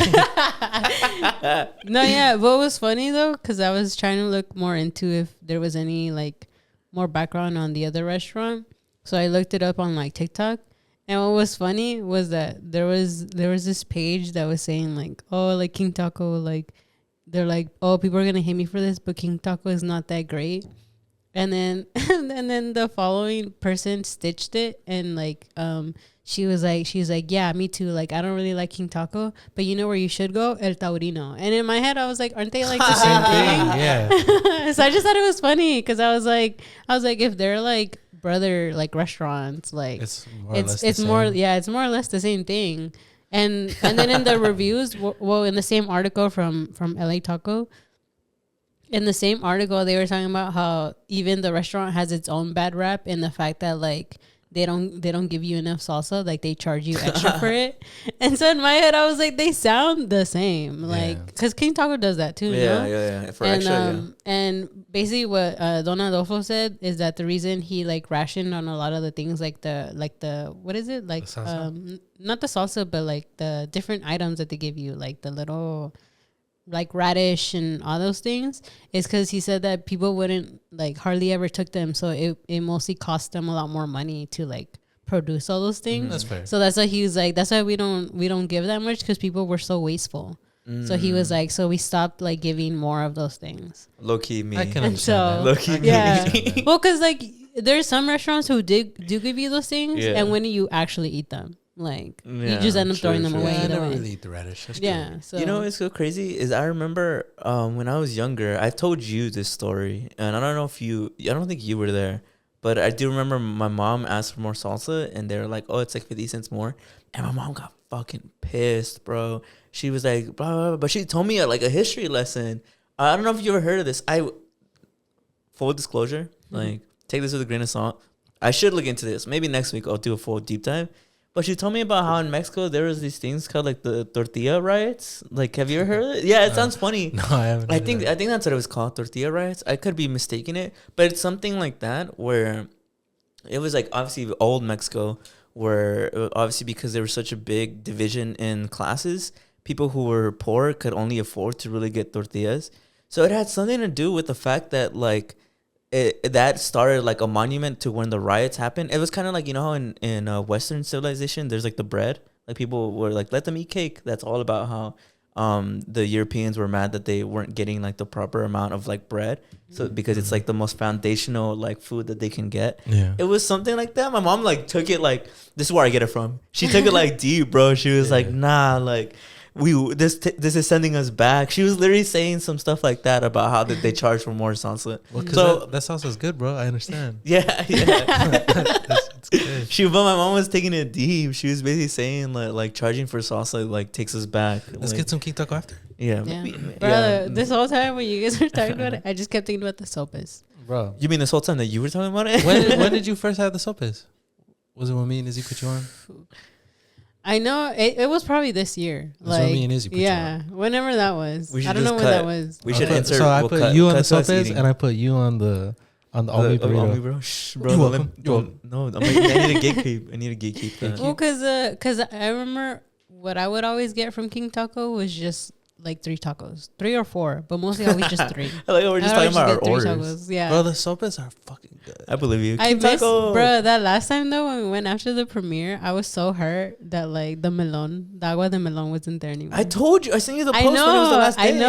I know. Okay. They also didn't have manzanita, which was making me mad. Oh, but that was at the other place. The one in Cyprus has manzanita. Yeah, but I never get it. Boyle Heights, bro. Something about the Boyle Heights red sauce. You guys put like crack in that. I don't know what it is. Oh, so you're a red sauce fanatic. Yeah, the red sauce, but specifically the one in Boyle Heights. I don't know what you guys put in there. I'm more of a green sauce kind of guy. I put both. You saw me. I put both of the sauces. Oh yeah, she does. She's inventing. She's like a wizard. But enough about King Taco. I was glazing about King Taco, but I love King Taco. They actually sponsored us. They technically were like our first on the books. Yeah, our first ever sponsor. Shout out to them. And they follow us on Instagram. Yeah, I love them. I love them. Kisses and vessels. Should sponsor us again. Shout out to them.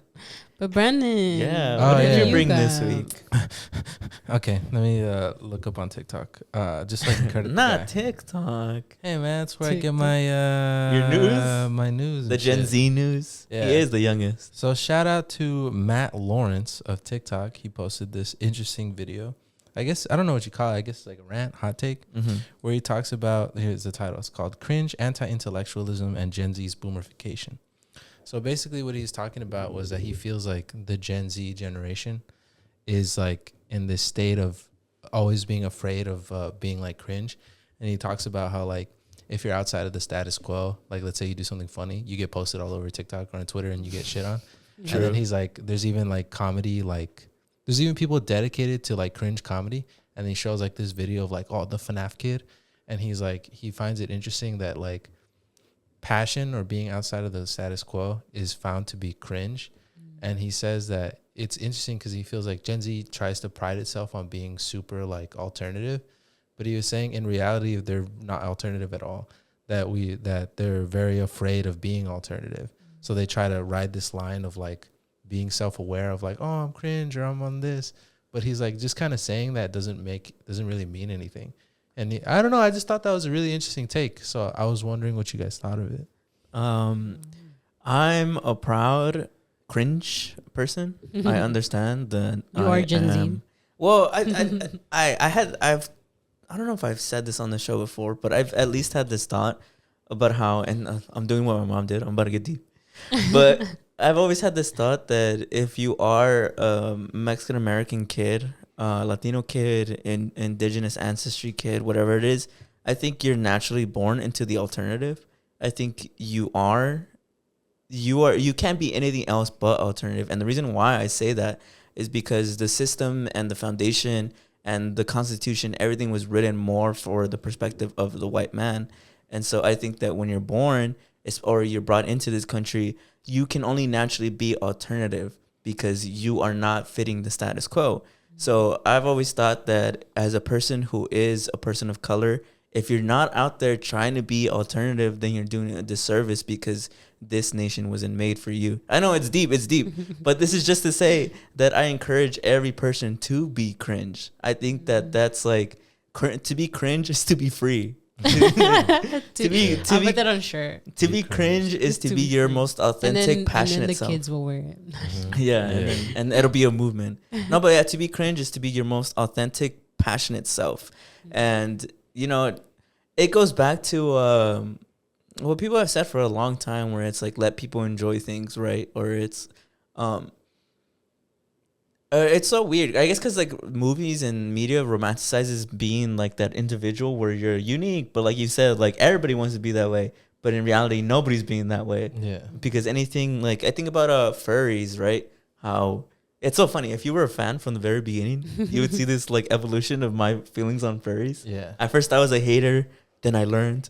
Now I'm more of like, at least for when it comes to furries, yeah, I understand that it might be a little fucking weird.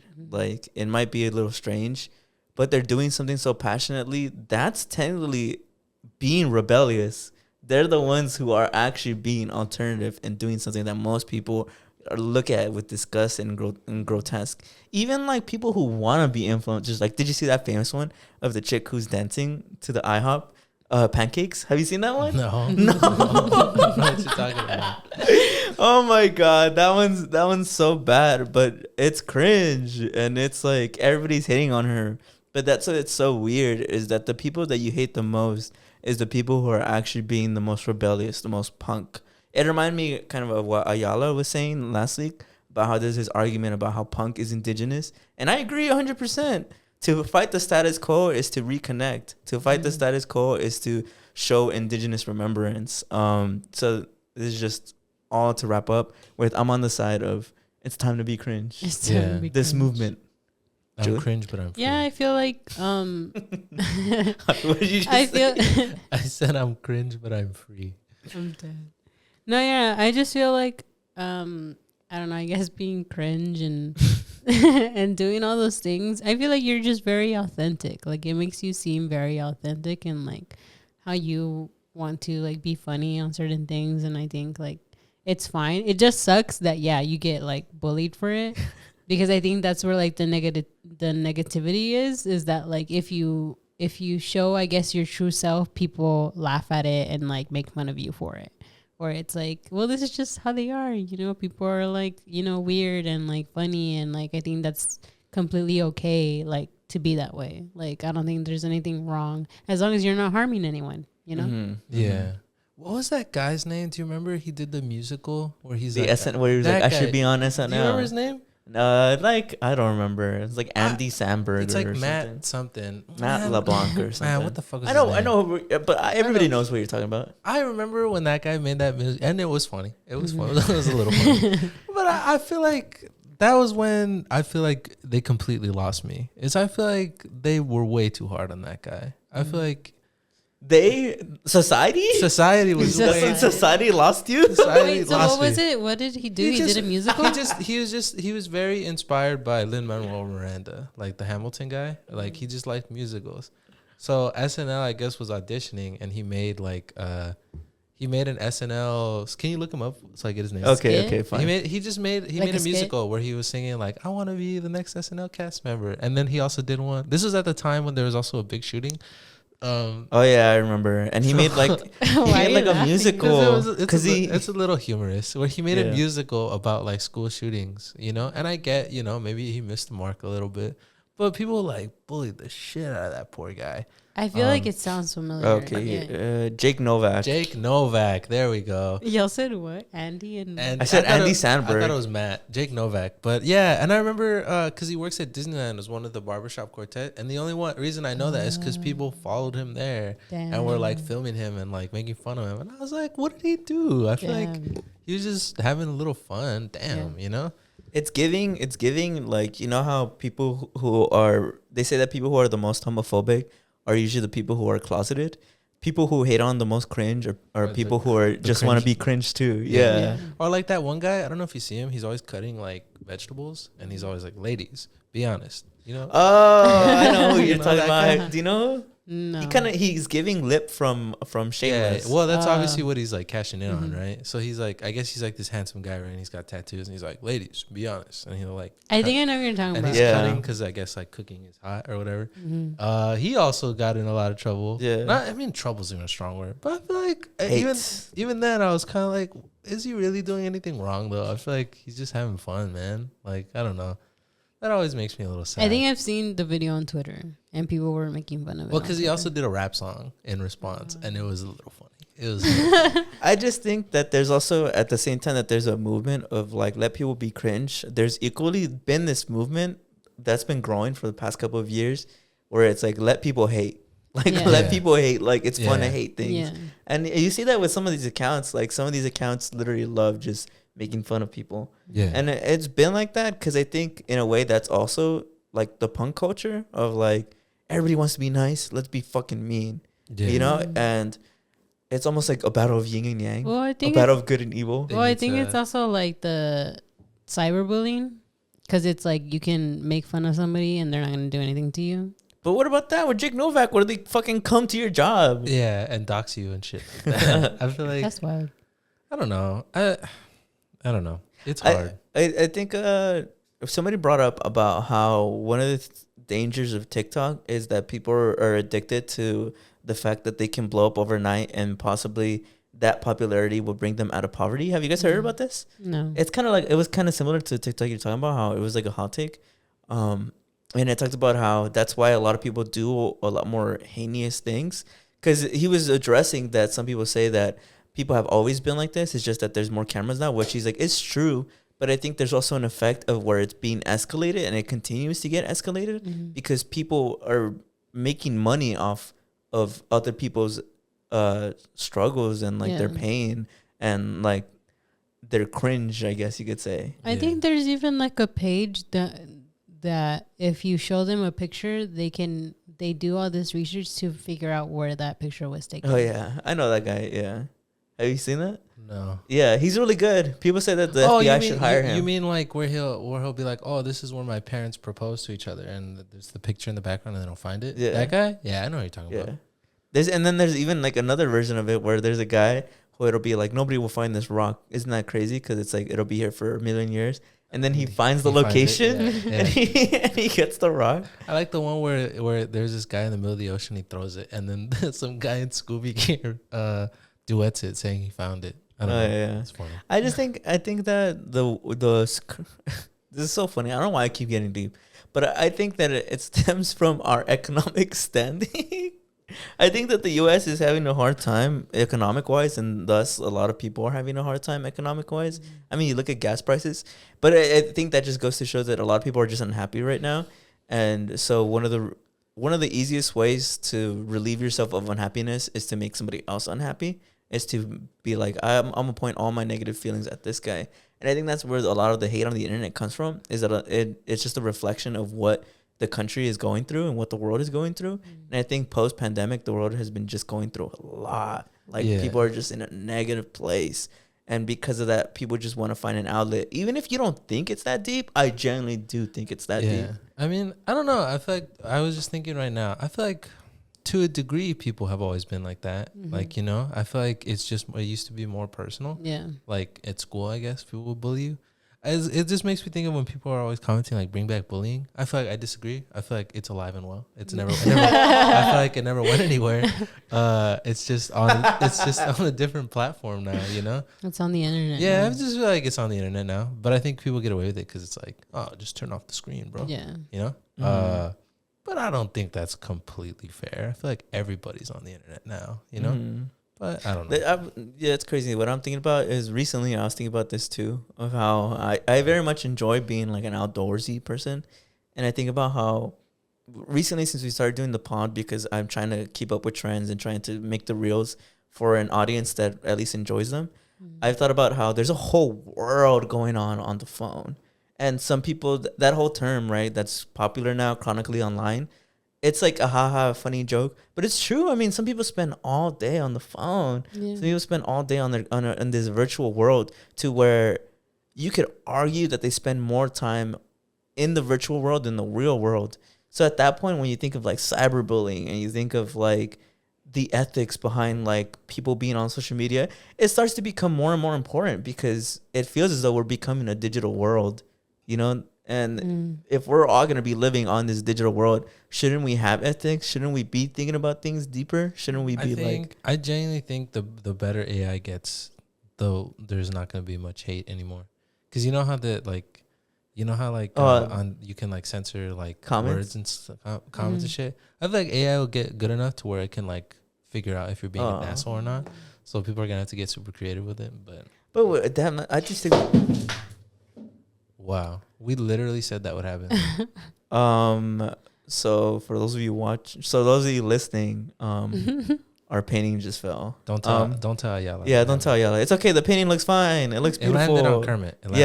I put it on there. You see, everything comes for a reason. You see, bro? You're welcome. Had a cushion. My heart literally dropped, bro. I was like, I hope it doesn't break, but it looks fine. It was a ghost. Yeah. Maybe. The spooky season. It's true. It didn't even register that that's what happened. I was just like, where's that noise coming from?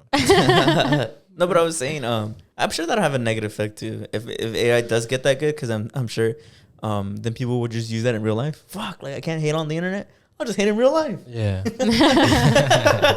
It's a full circle Did moment. you guys ever like not experience it, but did you guys ever see people get bullied in high school? In high school? Yeah. You did? Yeah. I mean, I don't know if I guess. You're gonna be like, you're gonna rationalize it. No, I wouldn't call it bullying. I guess I was thinking about it and I was like, I feel like from that guy's perspective, that was That was I agree. That wasn't too too fun. Yeah. Because I always think about at least my high school experience, and it never felt like it was. Like, it felt like people still had their cliques, but nobody kind of like fucked with anyone. Yeah. It just wasn't like in the movies. Like nobody I got shoved agree. into a locker. Well, we didn't have like, lockers. Yeah. Well, that's why. Exactly. That's why. You know, like I never really saw anybody physically get like, you know, Yeah. Mm-hmm. it was more like. Well, because the only Just- reason I say that was because I'm like, is it the fact that like for us, like our generation was kind of like hearing a lot of like don't bully people, so people wouldn't like showcase it that So much. we're repressed, and that's why everybody's mean online. Maybe. Oh, Interesting. hot take. Interesting. That's a good one. Yeah, because the anti-bullying campaign started because of Columbine. Oh, really? Yeah, so it's something new. Well, that's why in the 80s, and if you look at all the 80s, 70s movies, that's why bullying was so fucking harsh. Well, The teachers would literally look the other way because they're like, that's just high school. Yeah. yeah. No, but that's what I'm saying, and that's why I asked, because I was like, in high school, I feel like I would see people be mean to each other, but it wasn't to like a certain extent. And that's why I'm like, is it that like for us, we were just taught a lot more that like you shouldn't bully, so people wouldn't bully as harshly, cause like or like showcase it a lot, and that's why I think that's why I started going more into the internet. Cause one, yeah, we were starting to have phones, but it was just like because you weren't allowed to do it at school, you started doing it online because it's like no one's gonna do anything because there's no rules or regulations on the internet. That's interesting. It makes me think then, is there like some value in creating outlets where people can express their hate? Right? Because if what you're saying is true, then that means there's something innate in every person where they gotta be a hater, and if they don't find an outlet to do it, they'll like go to the internet. They'll go do it in person. Well, I guess it's like every emotion, right? You gotta express it somehow. Yeah. And yeah, this is getting real deep. What could society create for outlets? I mean, people say. I mean, that's why there's the gym heads who they say they use it at the gym to grind. You ever seen those? Those gym heads. That's interesting. I use my hate, and it made me stronger. Well, I guess that's interesting because even them, they're like their own subculture. You even have people like gym cells, bro. Well, like people like Joey Swole, right? You know who that is, right?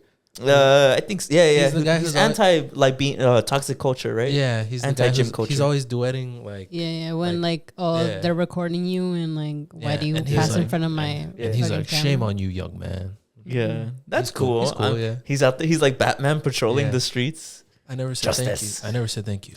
I think I'll never have to.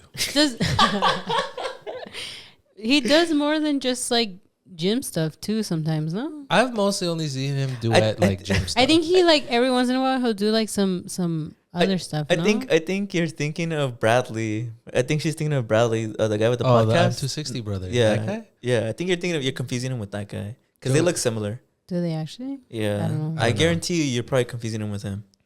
Are they both bald? Yeah, I mean they both wear hats. They both are bald actually. Yeah, they're both buff, bearded, big dudes. I guarantee you're confusing them. Maybe because I've never seen Joey Swole do anything else. I think he's just also a bodybuilder, but yeah. And then Bradley, he's a bodybuilder. But he's cool. We should have him on the podcast. Yeah, I'd be down. I do like that he plays into the joke. He now asks like almost every guest, like, "I'm 260, brother. You think I could take you?" No, I meant Joey Swole. Oh, him? He's cool too. Yeah, I'd rather have him. He gets a pass. I like when he sometimes talks about like the gym stuff. I only once have I seen someone be like, "Bruh, you're over exaggerating." Fuck it, let's get King Taco and go to the gym after. Okay, sounds like a good day. But that's all I had for my segment. So yeah, I guess we'll wrap it up with you. Yeah. So to end off the 40th Halloween extravaganza, I want to talk about Vivek Ramaswamy. Have you guys heard about him? I think you have. I have. So for context, it's a person. I thought this was like a holiday. It's no, it's a person. It's a spooky. I'm gonna give everybody a scare. I'm gonna give everybody a scare. So this guy, he is running for president. If you haven't heard his name, maybe when I explain it, you'll be like, "Oh, he's him." He's running for president for the 2024 Republican president candidate. And he said that if he becomes president, he's going to send back and deport every person who was born in this country and granted birthright citizenship but had illegal parents. So, or undocumented parents is the better term to use. So like me and my sister, that's literally us. Both of our parents were undocumented, but we were granted citizenship, birthright. And he said that every person who is basically like me and Julie would get deported back to our natural countries, which is interesting because I did research on him. And both of his parents are actually not citizens.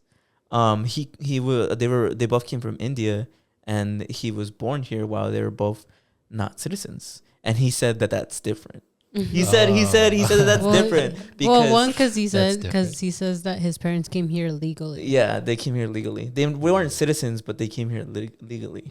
And he's like, so it's different. That's a little funny. That's different. And it's like, I don't think. Yeah, well, because it was funny because it's an interview and it's a white lady, right? I'm assuming she's white. Mm-hmm. Yeah, it's true. And so it's a white woman. Well, I mean, she has blonde hair, blue eyes. So. Yeah, so I'm assuming she's I don't know. Yeah, you never know, according to that other video of what is it, Jenna Ortega and all those Anya Taylor. Anyways, so he's on this like interview thing, and she's like asking him. She's like, so for clarification, so both your parents aren't from here, right? And he's like, yeah, like but they came here legally, whatever. His mom is a citizen, but his dad isn't. Yeah. And he said that his dad chose not to be a citizen. And so he's like, but he got his citizenship by like birthright or whatever. And then when she says something about that, he's like, but you also got citizenship through birthright.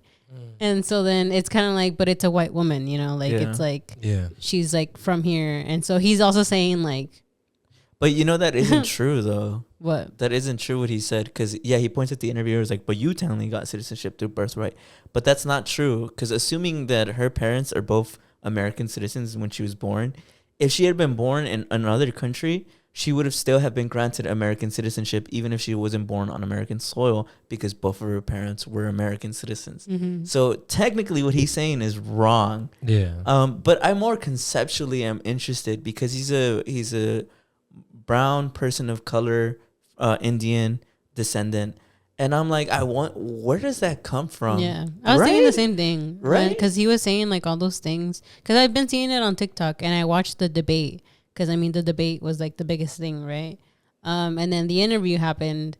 And there's a lot of people who are stitching it and are like, bro, like, be aware that there's this guy who's saying that he's basically going to deport like entire families. Yeah, millions of people. Yeah, like, it's not just like, I guess, undocumented people, but it's also them plus their families. Like, even if you were born here. And so, yeah. And so then I just thought like that was crazy. And to me, because of his story, like his story is that his parents are also immigrants. Yeah, right. And so like, yeah, his mom got citizenship and like, but even the reporter is like, but you were born before or after she got citizenship? And he was like, oh, I was born and then she became a citizen. Yeah, so he's like, it doesn't even make sense either to his claims.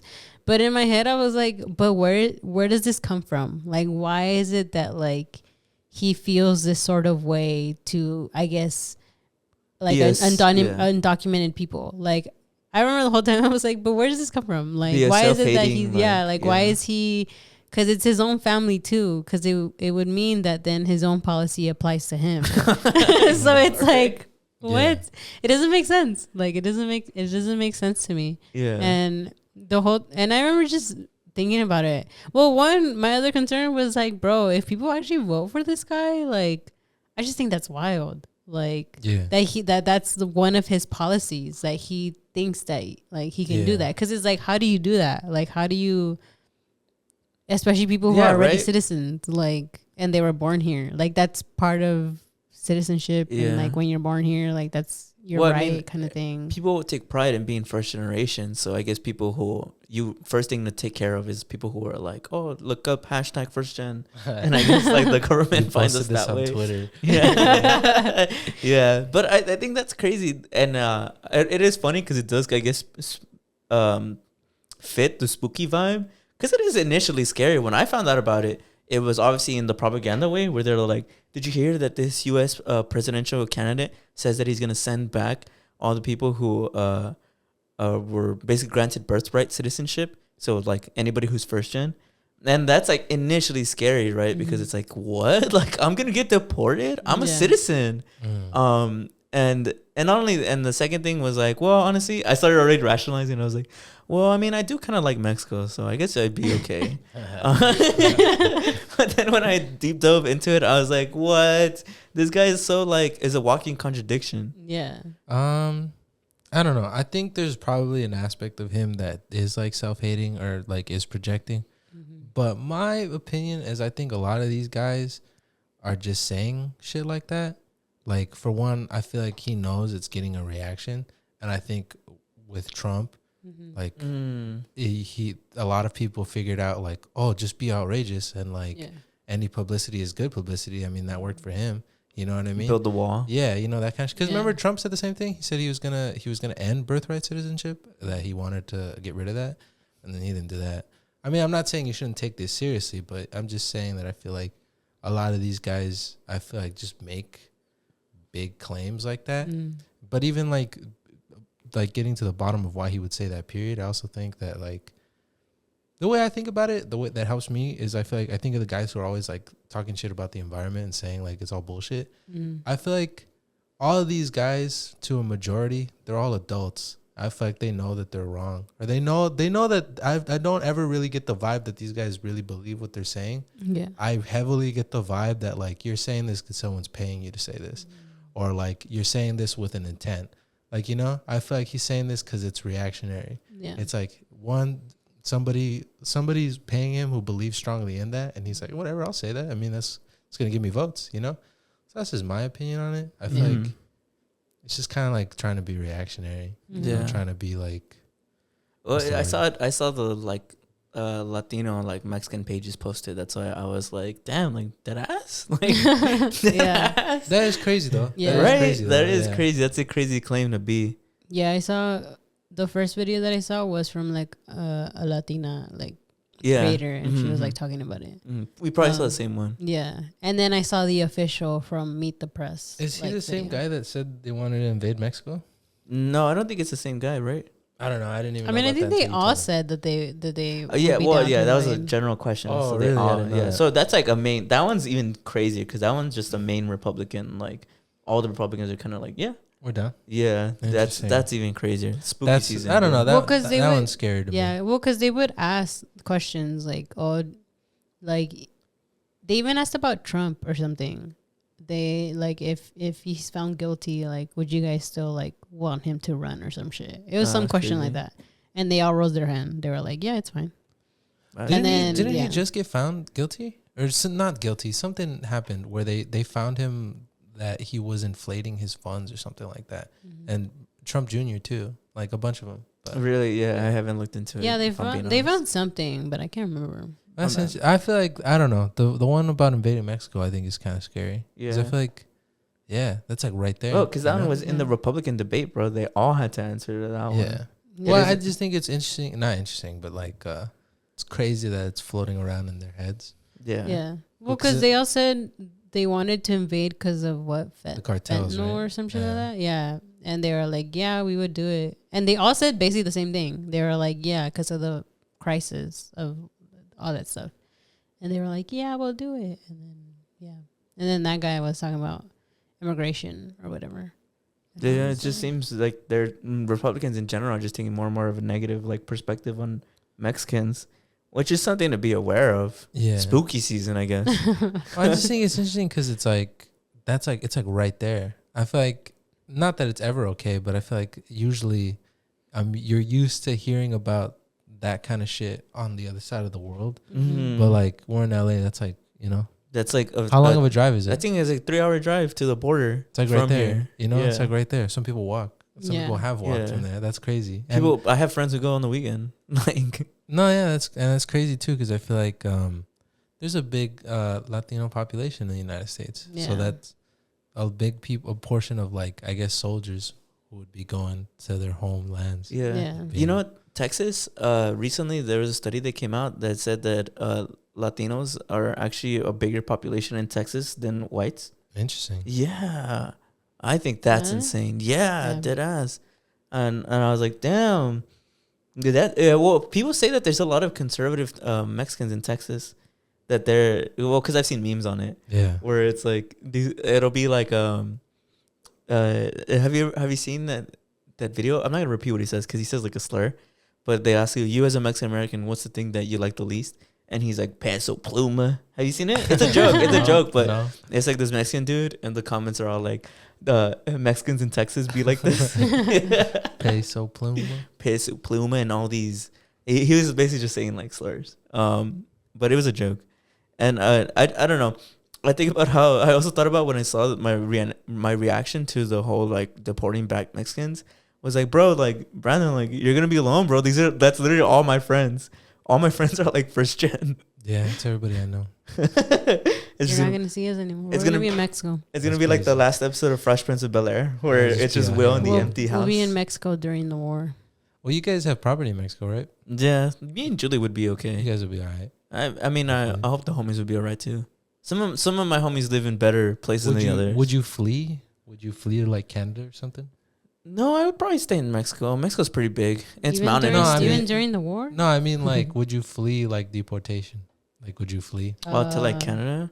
Or I don't know how that works. No, I think we have a good amount of family to where we'd probably just be like, I guess. Or I what would guess you we're think, going to Julie? What would you Mexico. want? Yeah, I guess feel you- like, well, because I mean, in the area that we are isn't like that bad. So Yeah. I'm like, let's just go to Mexico, yeah, bro. scariest thing we have to worry about is the volcano. I feel like that's like millions of people though. I That feel like is. I feel like That even if is. he like genuinely was like, that's the only thing I'm gonna focus on to Mhm. do that seems borderline impossible. It's Yeah. logistically impossible, Yeah, right? Like I don't know how you would even do that. That Yeah. seems like it'd be one of those things that's like the Trail of Tears. Yeah. You Yeah. know? Like Yeah. scary. Almost. I just think it's crazy because it's like his family, like his parents are immigrants. Like his dad is not a citizen. Like, and to me, I'm kind of like, Did they do something to you? So are you sending yourself back? Yeah. Like, are you sending your parents back? It makes me, and this is so fucked up, but it makes me think about like, did your like homies bully you a lot growing up? And you're like, I'm tired of these first gen immigrants. Like, well, I don't know. Somebody's got to send them back. Well, because we can only give the perspective of us, and we're just like, again, like we're just there. But there's a lot of people who like can't just like hop on a plane or like on a car and just or walk it. You know, there's a lot of people who aren't from these surrounding areas of the United States. I know, and we're talking about the Latino perspective. There's immigrants of other countries too, you know. So it's like that are also gonna be affected. I feel like that's got to be like half the country. Like, that's why. Yeah. That's I'm like, this doesn't make sense. Yeah. Like it's just weird. People were saying that the reason his dad didn't get citizenship though was because he owns land in India, and there's something about like. About his citizenship. If you get like citizenship, they take it away or something. Yeah, or something like that. I don't know. I don't know how real that is, but that's what people were saying in the comments, that that's why his dad chose not to get. Because he says that. He's like, my dad chose not to get citizenship. Is this guy like super popular? Like, is he like... I mean, popular enough to his clips going viral. So I don't know. Yeah. But in my opinion, I genuinely just think he did that to get put on the map. I think it's because he's also one of like the only like brown candidates. Yeah. No? Ironic, right? Yeah, and I think that's why I think he's a little big, because he's the only one that's like non-white. I mean, bro, that makes sense. Then why now it's all making sense. All the clues are coming in, because like you said, it's to make a big name. But like you said, he's also one of the few brown candidates on there. Mm-hmm. So I'm sure Republicans who are super obviously conservative and racist, they're like, well, why are we gonna elect this guy? He's a person of color. He's gonna side with them. But him saying this policy shows you like, oh wait, he doesn't fuck around. Yeah, he's like, you know? No, not just that. Like, it shows you that he's like, nah, I'm not like them. Like, if you see it, I would do that to them. Yeah. So I think it is just his like publicity stunt. Yeah. So and hopefully the spooky tale doesn't scare you guys. Yeah. Also, small tangent. You know what I learned recently? I learned that melting pot. You know how people are always like the United States is a melting pot. You know. Isn't that like? Doesn't that come from like a racist term? Yeah. Did you know the melting pot is like a racist term? No. Yeah, it is. It's like the term came from because all the immigrants that would come to the United States, their heritage and their ethnic traditions would melt off of them, so that way they would just assimilate into the United States. Interesting. Yeah, I had no idea, and I always say that the United States is a melting pot. I had no idea that it had like a super problematic origin. That's crazy. Just a small thing to end. So don't say it anymore. Little historical. Yeah, I guess don't say that anymore. I don't know about don't say it, but just know that when you do say it, it used to mean that. Yeah, but that go ahead and does it for the 40th spooktacular. But I guess everything's cool. Yeah, throw that. No, it's spooky season. Everything's spooky. Yeah. Spooky's everything. No, spooky's cool. Todo chido. Just say all that. Shout out to all our patrons. Shout out to Daniel Villanueva. Shout out to Yoel. Shout out to Catherine. Shout out to Jada Chicano. We appreciate your patronage. And if any of you viewers want to join the Patreon, we greatly appreciate it. Our link is always in the bio. If you want to get a shout out and a hand on the wall, go ahead and do that. But until next week, guys. So we'll see you then. We'll see you then. Happy Halloween. Bye. Bye-bye.